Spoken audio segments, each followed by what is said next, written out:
우리 민쌤 어때요? 또 우리 일반적으로 사람들이 아직까지 뭐 내가 딱 죽겠구나 하고 뭐 어떤 표상이 나타나기 이전에 또 어떤 것을 준비를 더 해야 될 게 있을까요? 표상이 나타나기 이전에는 글쎄요, 준비라는 게 일단은 첫 번째는 죽음에 대해서 이제 생각을 해보고 그리고 그렇다면 나는 오늘 어떻게 할 것인가에 대해서도 구체적인 이제 실현을 해보고 아까 조금 전에 가족에 대해서도 말씀을 하셨잖아요. 그래서 제가 이제 다 큰 아들이 한 명 있는데 평소에는 용건이 있을 때만 통화를 해요. 뭐 간단하게 이제 용건에 대한 통화만 하고 끊곤 했었는데 제가 이제 이 교육도 받게 되고 또 이제 우리 하는 분들을 보면서 조금 부끄럽지만 시도를 해봤어요. 전화를 끊을 때 아들 사랑한대. 처음에는 이제 부끄러우니까 이렇게 뭔가 더 강하게 사랑한대 이렇게 하니까 또 아주 자연스럽게 아들도 네, 저도 사랑합니다. 이렇게 하는 거예요. 그래서 지금은 항상 무슨 이야기를 하더라도 전화를 끊을 때마다 그렇게 하고 이제 끊다가 보니까 조금 더 따뜻해지는 것 같아요. 아, 진짜? 예, 제 마음이 조금 더 따뜻해지는 그쵸. 것 같아요. 좀 예. 뭔가 좀 이렇게 채워지고 충만해지는 것 네, 같죠. 예, 예. 우리가 그래서 뭐, 아주 작은 건데도 저에게 아주 그 따뜻함을 주는 그 느낌이 참 좋아서 야, 이게 생각만 갖고 있는 것보다는 이렇게 실행을 해보니까 그럼요. 참 좋구나 이런 거를 경험해 봤습니다. 스님은 좀 바람이 있다면, 이 사회에 대한 바람이 있다면 뭔가 하면 우리가 친구들끼리도 부부지간에도 부부와 또 자식들 관계 안에서도 나는 어떻게 살다가 어떻게 죽고 싶고 나의 죽음에 대한 철학은 이런 것이고 나라 내가 죽었을 때 이런 일들이 있었으면 좋겠어 라고 하는 그런 이야기들을 그냥 편안하게 할 수 있는 문화, 사회, 관계 이런 것들이 가능했으면 좋겠어요. 그 스님 기억 속에 우리 그 할아버지가 옛날에 그 고향 마을에 큰 청자나무 있었는데 그 청자나무에 할아버지 할머니들이 이렇게 삼삼오오 때를 이렇게 쥐어서 이렇게 앉아서 나무 그늘 밑에서 이제 쉬고 있을 때 할아버지 할머니들이 무슨 얘기 하나 들어보면 뭐 작년에 윤달이었는데 뭐 이렇게 수의를 다 마쳐놨다 뭐 또 뭐 해서 뭐 삼배를 짜서 뭐 애들 내가 가고 갔을 때 입을 상복을 다 이렇게 해서 다 잘라놨다 그다음에 뭐 산소는 뭐 어디를 어떻게 했으면 좋겠고 뭐 그런 이야기들을 그냥 스스럼 없이 어른들께서 하시는 걸 스님이 어린 시절에 봤거든요. 그때는 그게 우리가 들어도 별로 부담스러운 얘기들이 아니었어요. 연세가 드시고 하면 돌아가시는구나. 근데 가시기 전에 당신들이 입고 갈 옷도 준비하고 또 가족들이 입을 수 있는 옷도 준비하시고 그러고 이제 그런 것들이 하나도 어색하지 않고 그리고 이제 그 옛날에는 삼배를 짰어요. 집에서 틀을 놓고 그럴 때 할머니 이거 뭐 하려고 해 물으면 이거 할아버지 돌아가실 때 입고 갈 옷을 만들려고 삼배를 짜는 거야 뭐 이렇게 그런 이야기도 그래서 또 사람이 또 죽게 되면 또 특별한 옷을 입고 가야 게 있나 보네 어릴 때 그렇게 생각했어요. 근데 요즘에는 그 가족들 관계 안에서 또 자식들 데리고 죽음에 대한 얘기를 한다라는 걸 여러분들은 금기시하고 있는 것 같아요. 그래서 요즘에 젊은 청년들이나 청소년들이나 아이들은 죽음을 알지 못합니다. 그런다고 그 아이들이 죽지 않나요? 예. 우리나라의 대학병원마다 아동암센터가 다 있을 만큼 얼마나 많은 아이들이 암으로 불치병으로 죽어가고 있는데 그 아이들은 죽음에 대해서 들어본 적도 없고 알지도 못하고 지식이 아무것도 없는 거예요. 완전히 모르는 상태에서 이 죽는다라는 이 사건이 그 아이들에게 수용이 되어지겠냐고. 안 되어지지. 그래서 이 죽음에 막 저항하고 거부하고 온몸으로 정말 죽음과 싸우다가 결국은 누가 이겨요? 죽음이 이기지. 죽음이 이겨. 결국은 죽음이 이기죠. 그럴 때 이 젊은 친구들이, 어린 아이들이 죽음에 대해서 한번 들어보지도 못한 채 죽음으로 사라지고 마는 거죠. 이게 지금 우리 현대 사회에서 일어나고 있는 우리 한국의 정서입니다. 죽음에 대한 정서. 정말 여러분들이 이것이 얼마나 심각한, 그리고 얼마나 깊은 우리 좌절감을 우리들로 하여금 경험하게 하는지, 이런 것들을 잘 성찰해서 여러분들의 그 가족 관계 안에서 이 죽음의 문제를 자연스럽게, 밥상 위의 밥과 국처럼 한 가지에 핀 꽃처럼 아주 자연스럽게 가지고 와서 함께 탐색하고 알아가고 배워가는 이런 실질적인 어떤 그 배움의 창, 이런 것들을 만들어가는 것 또한 죽음을 준비해 가는데 매우 중요한 과제입니다.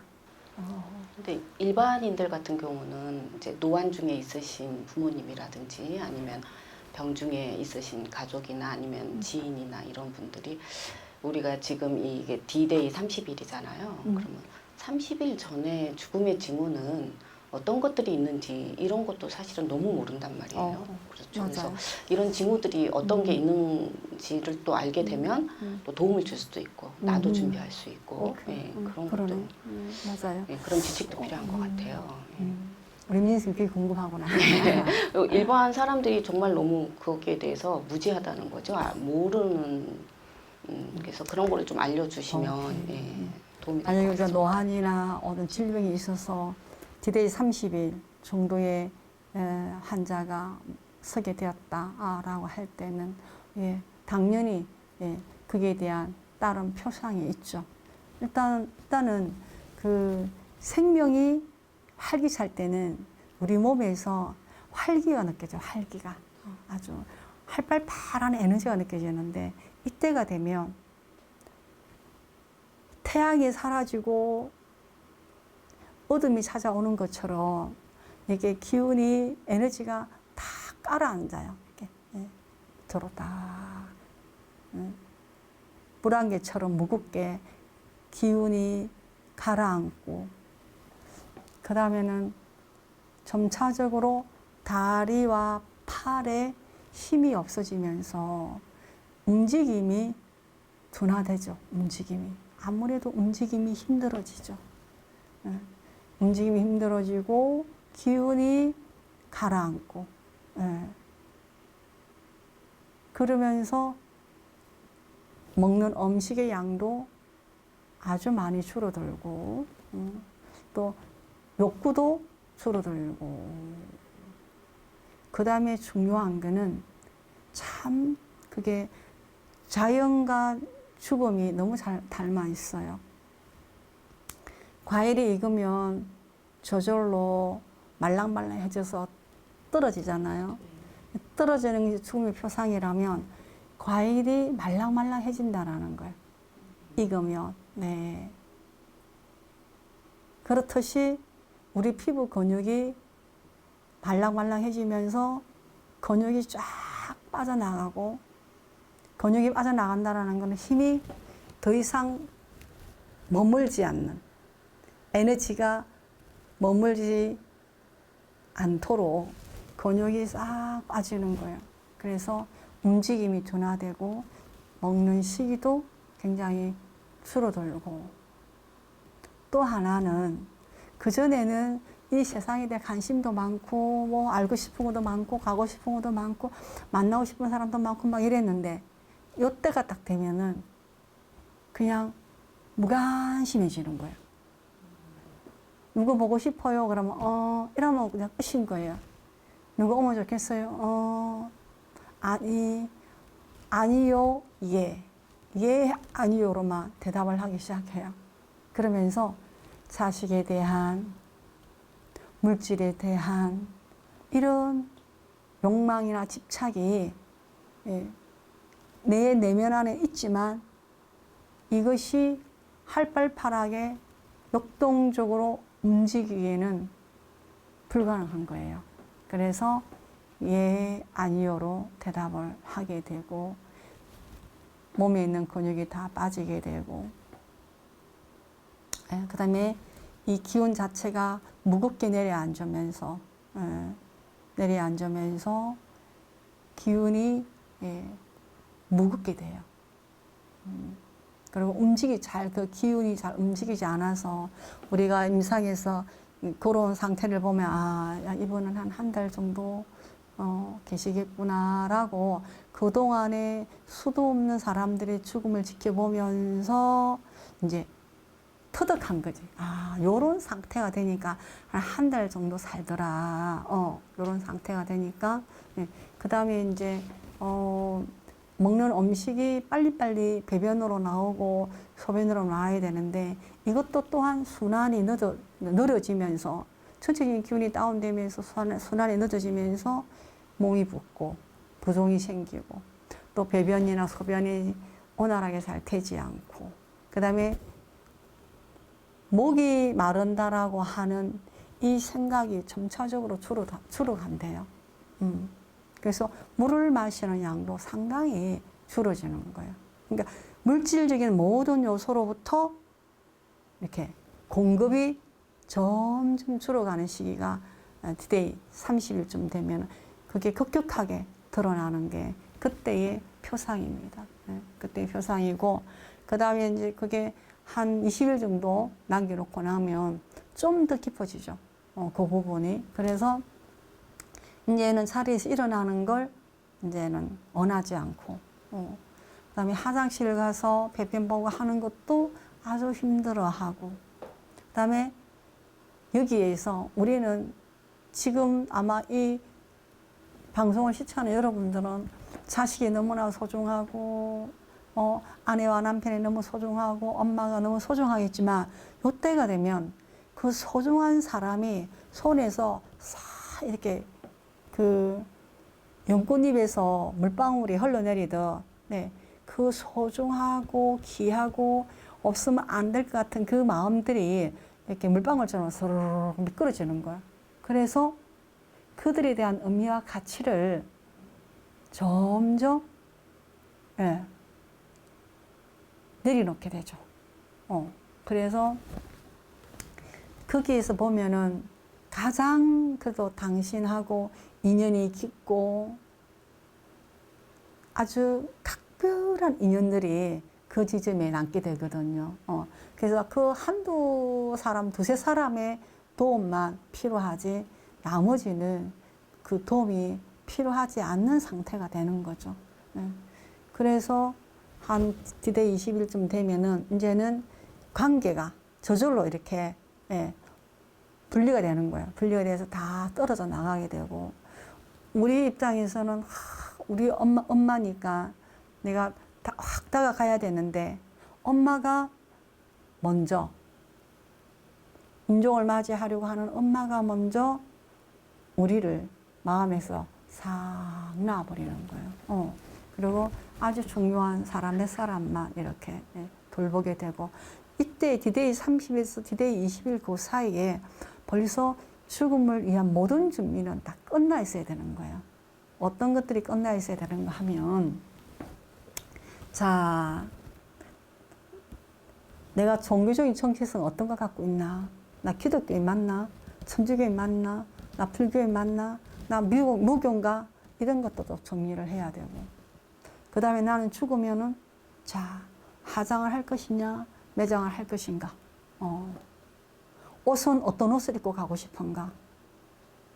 만약에 화장을 한다면 내 뼈를 어떻게 해양하고 싶은가?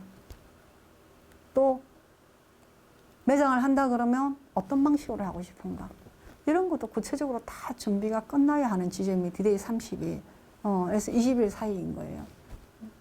그 다음에 자신이 가지고 있던 집이나 재산이나 돈이나 이 모든 것들 벌써 이때쯤 되면은 정리정돈이 다 돼 있어야 되는 거죠.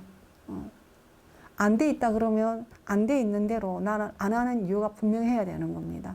내가 죽고 나면 내가 가진 이 모든 것들은 대한민국 법에 의해서 정리정돈 되기를 바란다. 하라고 생각한다면 그렇게 그냥 두부터 되는 거예요. 그렇게. 그 다음에 이제 제가 이제 임상에서 좀 자주는 아니지만 가끔 보는 사례인데 타인에게 돈을 많이 빌려서 이렇게 썼어요. 쓰고 차용증을 막 써주고 한 거예요. 그런데 이거를 자식들과 가족들과 관계에서 정확하게 대접해 주지 않아서 돈을 갚은 건지 아니면 돈을 안 갚은 건지 알 수가 없어서 나중에 돈을 빌렸다는, 그러니까 돈을 빌려 쓴 아버지는 돌아가셨는데 돈을 빌려줬다는 사람이 너무 많이 나타나서 완전히 그냥 그 파산을 하는 그런 경우도 보게 되거든요.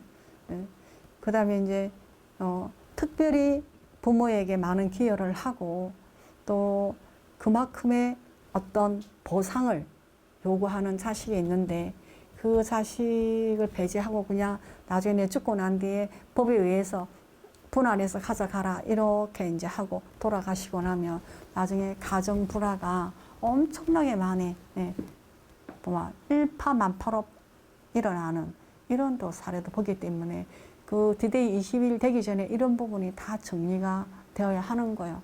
그 다음에 그 중에도 가장 중요한 준비가 뭔가 하면 내가 죽을 때 나 어디서 죽을 건지, 내 옆에 누가 있으면 되는지, 나 어떤 도움을 받고 싶은지, 그 다음에 나는 죽고 난 이후에 천국으로 갈 것인지, 다시 사람으로 태어나고 싶은 건지, 아니면 우리 집에서 키우던 고양이로 태어나고 싶은 건지, 아니면 극락세계 왕생하고 싶은 건지, 아니면 나는 더 이상 태어나지도 않고 윤회하지도 않는 무시무종에 들 수 있는지, 이런 것에 대한 타진을, 탐색을, 계산을 벌써 다 끝났어야 한다는 거죠. 언제? 디데이 20일 전에 그 부분이 다 끝나야 그 다음 남아있는 20일을 가지고 돕는 사람들이 거기에 이 사람이 집중할 수 있도록 도와주는 거예요. 그러니까 이 생의 삶을 정리해 주는 게 아니라 이 생의 삶은 디데이 20일 전에 다 정리가 싹 되고 그 다음에 남아있는 20일 동안에 돌보는 간호사나 영적 돌봄가라든가 가족이랑 같이 함께 협력해서 그 다음 생으로 옮겨가는 일에 집중해서 그분을 도와야 하고 거기에 깨어있도록 우리가 힘을 실어줘야 되는데 이런 것들이 정리가 안 되면은 죽는 순간까지도 이거는 어떤 사례인데 엄마가 돌아가시는데 아들이 옆에 앉아 있는 거예요. 엄마 통장에 돈이 이만큼 있던데 엄마 이 돈 어떻게 하면 좋아? 이거 어떻게 가르면 돼? 이거 누구 주면 돼? 이거 내가 그냥 가져도 돼? 이런 질문을 엄마가 숨을 몰아쉬고 있는데 아들이 묻고 있는 거예요. 엄마 비밀번호는 몇 번이야? 엄마 도장은 어디 있는데? 예. 우리 민경 씨도 아마 보지 않아 볼 수 있을지도 몰라요. 본 적도 있습니다. 아, 있어요? 임종웅 씨는 아니었지만 정신이 이제 선망 상태에 있을 때 예. 빨리 비밀번호를 알려달라. 근데 이미 선망이 진행돼서 대화는 좀 불가능한 상태고. 엄마 숨 몰아쉬고 있는데 엄마 비밀번호 몇 번이야? 통장 몇 개 있어? 또 숨겨놓은 거 또 있는 거야? 비밀번호가 어디 있는데? 몇 번인데? 이런 일들이 만약에 죽어가는 상황이 일어난다 하면 이 죽어가는 사람이 얼마나 심란하고 정신이 없겠냐고. 지금 죽어가는 것에 그 다음 생을 위해서 온전히 집중해야 되는데 이거 살아있는 사람들이 벌떼처럼 달라들어서 통장 어디 있노? 도장 어디 있노? 또 숨겨놓은 거는 없냐? 돈 어디다 빌려 썼는데 누구한테 빌려 썼는데 빨리 말하세요. 막 이런 건을 가지고 이 죽음이 이 상황에 있는 사람에게 그런 일이 발생한다면 이거는 진짜 지옥도 그런 지옥이 없는 거예요. 그래서 이런 것들은 20일 전에 벌써 깨끗하게 정리정돈이 딱 되어 있어야 된다. 그리고 우리가 좀 더 정직하게 우리 스스로를 본다면 우리는 알고 있어요. 디데이 한 2달 정도 딱 되면은 직감적으로 내가 못 살겠구나. 내가 죽겠구나. 얼마 남지 않았다. 이거를 감지를 대체적으로 했다라는 거예요. 제가 보통 임종하기 한 4, 5일 전에 환자들에게 언제쯤 내가 못 살고 죽을 거다라는 직감이 언제쯤 발생했느냐라 물으면 보통 2-3달 전에 대다수가 직감하고 있었지만 혹시나 살 수 있을까? 혹시나 기적이 일어날까? 혹시나 좀 더 좋아질까? 조금 더 좋아져서 혹시 항암리를 좀 더 해볼 수 있을까? 이런 희망 때문에 그 직감을 모르는 척 했다라는 거, 저버렸다라는 거죠. 그래서 사는데 매달리다 보니까 그것만 하다가 죽게 되는 이런 이제 상황이 발생한 건데, 우리는 자기 자신에게 좀 더 정직할 필요가 있고 또 용기도 필요합니다. 거기에 대해서.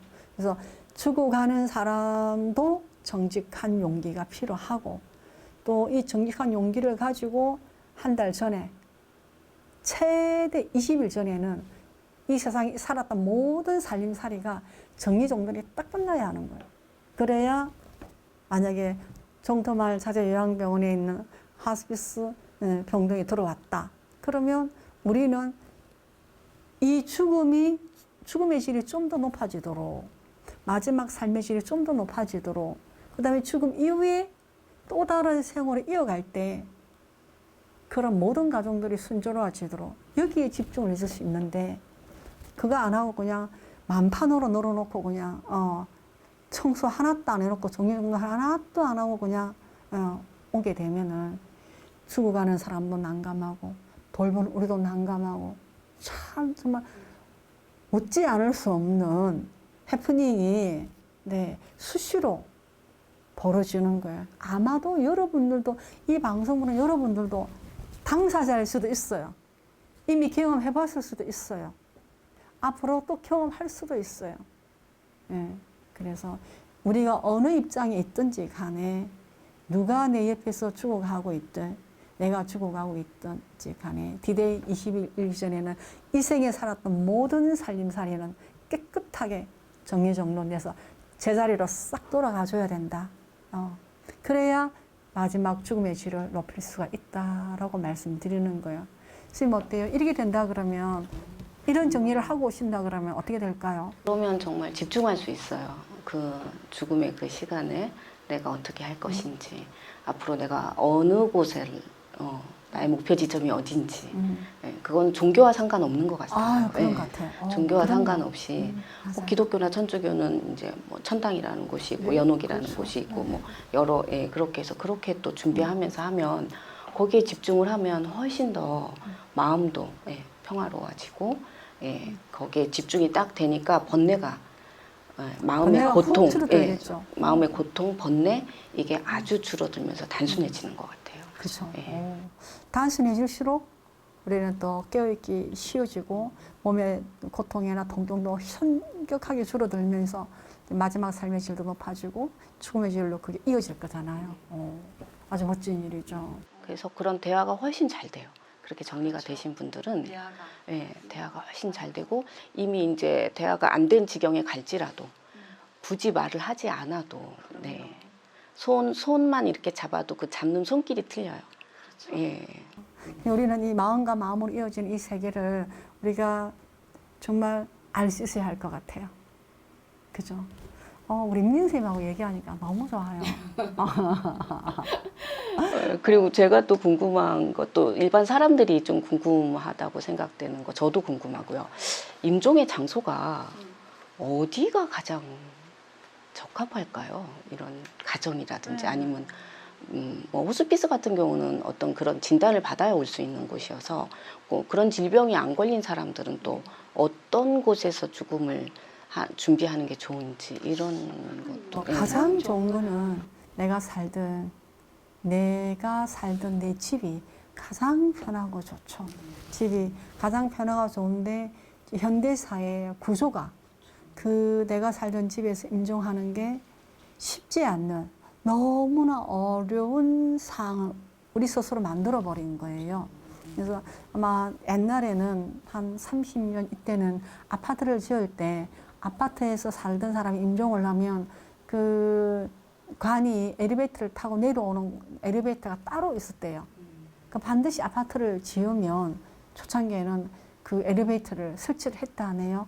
그래서 아파트에서 다 인정하고 조상 칠 수 있다. 이런 전제하에 아파트를 지었답니다. 그래서 그렇게 다 했는데 이제 계속 세월이 흘러가면 갈수록 이 죽음을 우리가 그 뭐라 해야 되나 혐오스러운 어떤 사건, 혐오스러운 어떤 실제로 분류되기도 하고 정서를 갖게 되면서 뭐 아파트에 있는 그런 엘리베이터도 다 제거되어 버리고 그 다음에 손님을 칠 수 있는 구조도 다 없어져 버리고 그래서 이제는 아파트에서 우리가 임종을 한다라는 건 정말 어렵게 되었어요. 이제 뭐 아파트 1층이라든가 2층 정도는 어떨지 모르겠는데 그 이상은 불가능한 거죠. 그리고 요즘 얼마나 아파트 생활을 많이 합니까? 예. 이제 그렇게 되니까 점점 이 내가 살던 아주 익숙한 공간에서 임종을 만난다는 게 너무 어려운 막 태산같이 높은 산으로 여기질 않고 어려운 현실이 됐고 그러면 집이 아니면 어디로 가야 되냐? 집이 아니면 병원인데 참 뭐 하스피스는 우리 정민 선생님 말씀하셨다시피 말기 암 진단 받은 사람들이 와서 임종을 할 수 있는 특별한 구역인 거죠. 그 구역에 포함이 되지 않는 사람들은 뭐 어떻게 해야 되냐? 그걸 뭐 그냥 병원 뭐 병실에서 그냥 임종을 하게 되잖아요. 그러면 얼마나 죽음의 질이 떨어지느냐 말이죠. 그거는 매우 적합하지 않는 방법이죠. 그래서 지금 이 방송을 보고 있는 여러분들도 깊이 사유해 보셔야 되는 거예요.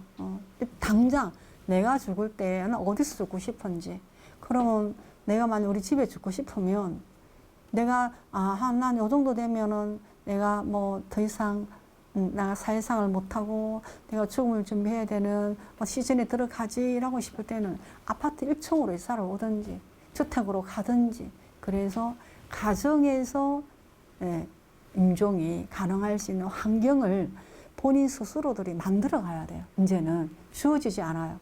주어진 환경은 다 철거되었고 제거되었고 이제는 스스로가 어디 죽고 싶은지 결정해서 만들어 가야 하는 이런 입장이 되는 겁니다. 그래서 일반 병원이라든가 요양원이라든가 뭐 요양병원부터 시작해서 다양한 측면의 그 우리가 임종을 하는 공간들이 시설들이 많이 있는데 저는 권해드리고 싶지가 않아요. 저희 그 중토마을 자녀요양병원에 1층에 임종실이 있습니다. 그 임종실 하나를 스님이 지켜내는데 얼마나 힘든지 몰라요. 우리 요양병원에 계시는 어르신들이 임종하게 되면 그 임종실에서 충분히 머물다 갈 수 있도록 그 병실 하나를 확보하는데 그걸 지키는데 굉장한 에너지가 소요되는 거죠.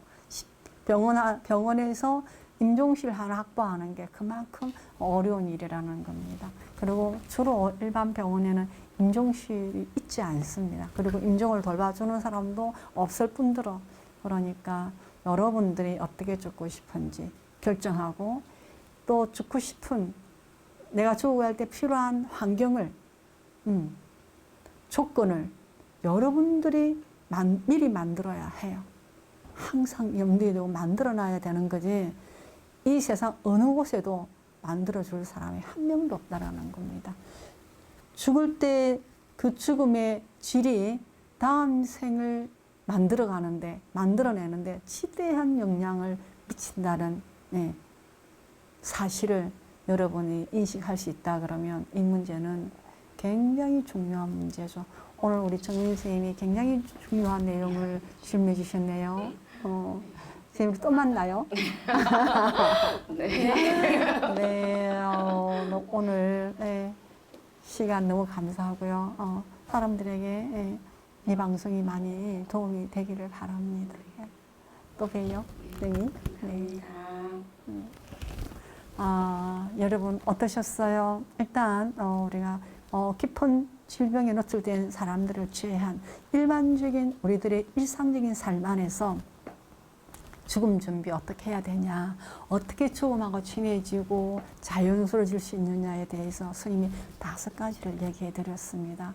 그 요 5가지를 귀로만 듣고 생각으로만 하다가 버리는 것이 아니라 실제로 내 삶 안에서 적용해서 활용하게 된다면 여러분들은 삶의 질이 부쩍 올라갈 것이고 자신도 모르게 죽음의 준비를 하고 있는 자신을 발견하게 될 겁니다.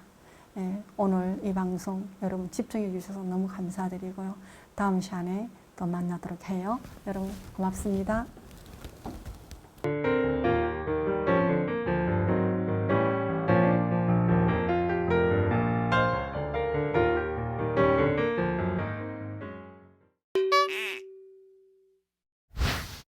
구독, 좋아요 눌러주세요.